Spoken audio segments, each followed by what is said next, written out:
কসবার councillor Sushant ঘোষের উপর হামলার ঘটনায় এবার আরও গুরুত্বপূর্ণ একটি তথ্য বেরিয়ে এলো।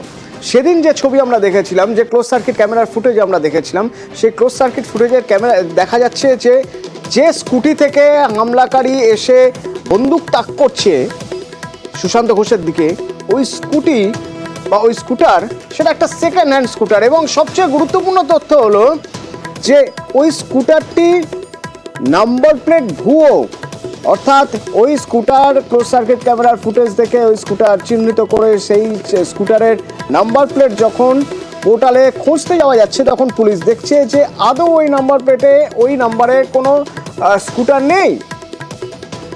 এটা সেকেন্ড হ্যান্ড স্কুটার এবং সেই স্কুটারের নাম্বার প্লেট বদলে দেওয়া হয়। এই স্কুটার সেকেন্ড হ্যান্ড কিনেছিল আফরোজ এবং তারপর সে তার নাম্বার প্লেট বদলে দেয়।